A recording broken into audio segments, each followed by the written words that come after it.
Hello friends, welcome to Nandkishore classes. आज हम geometry का बहुत ही इंपॉर्टेंट क्वेश्चन करेंगे। आप स्टेटमेंट ध्यान से देखिए। डायग्राम हमारे पास है, कुछ एंगल्स गिवन है, एक जगह पे x लिखा है, एक जगह पे y लिखा है और हमें x प्लस वाई की वैल्यू निकालनी है, जिसके लिए ऑब्वियसली हमें पहले x निकालना पड़ेगा, y निकालना पड़ेगा और उनको ऐड करना है। चलिए देखते हैं ध्यान से कि इस क्वेश्चन में किस तरीके से आगे प्रोसीड किया जा सकता है। सबसे पहले मैं x फाइंड करने की कोशिश करूंगा। ध्यान से देखिए कैसे। देखो ये सबसे बड़ी ट्रायंगल नजर आ रही है मेरे को, ये एफ बी सी। मैं यहां लिख देता हूं आइडिया के लिए आपको। ट्रायंगल एफ बी सी में देखिए, एफ बी सी। अगर आप गौर से देखो ना, एफ बी सी ट्रायंगल के लिए ये देखो एफ ए एक्सटेंड किया हुआ है आगे की तरफ। जब इसको एक्सटेंड कर देते हैं तो ये कौन सा एंगल बन जाता है? एक्सटीरियर एंगल बन जाता है। और जब ट्रायंगल का एक्सटीरियर एंगल बन रहा है तो एक्सटीरियर एंगल प्रॉपर्टी हम लगा सकते हैं। हाँ, पता होना चाहिए एक्सटीरियर एंगल प्रॉपर्टी होती क्या है।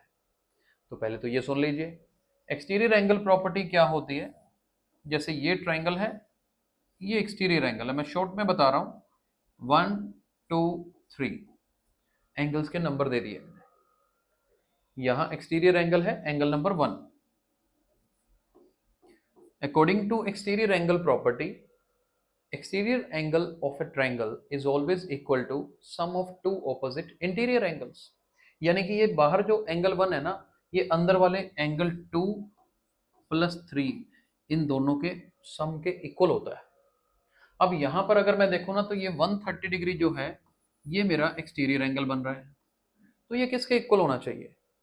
70 और x के सम के इक्वल। 70 और x के सम के, बीच वाली चीजें सब भूल जाओ। जब मैं बात कर रहा हूँ ना एफ बी सी की, तो बीच में क्या लिखा है उस पर नजर नहीं जानी चाहिए। आपको ये नजर आना चाहिए, हाँ जी 130 डिग्री एक्सटीरियर एंगल है, ऑपोजिट इंटीरियर कौन से है? 70 और x।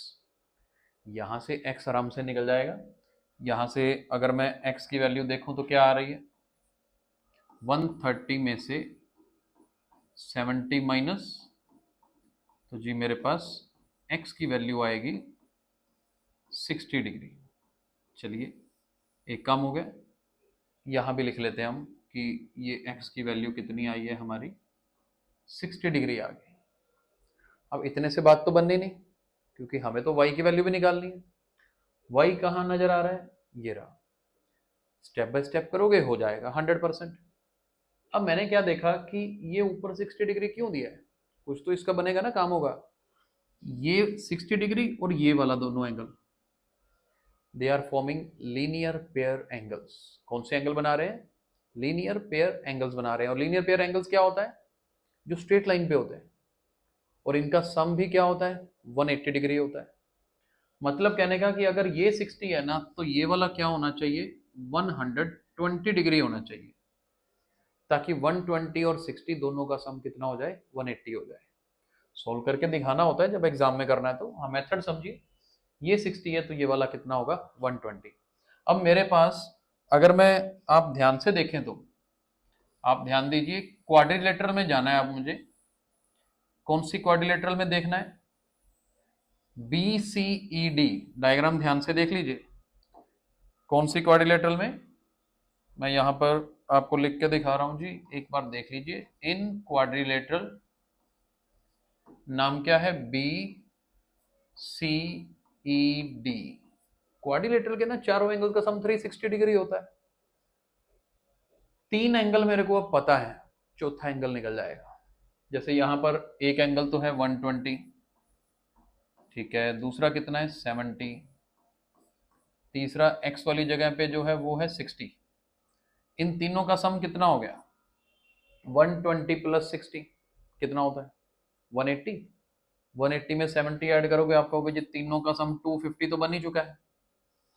अब अगर तीनों का सम 250 बन चुका है, टोटल चारों का सम कितना होता है? 360 डिग्री। तो चौथा एंगल कितना होगा? 360 में से तीनों के सम को माइनस कर दीजिए, बचा 110। इसका मतलब ये जो y वाला एंगल है ना, इसकी वैल्यू कितनी है? 110 डिग्री है। हमें क्या फाइंड करना है? x plus Y. तो ठीक है, फिर x प्लस वाई, x था 60 ये रहा, और y कितना है 110। दोनों को ऐड करिए तो फाइनल आंसर कितना आएगा जी, 170 degree is the final answer. I hope concept समझ आया होगा, right? Thank you so much for watching the video.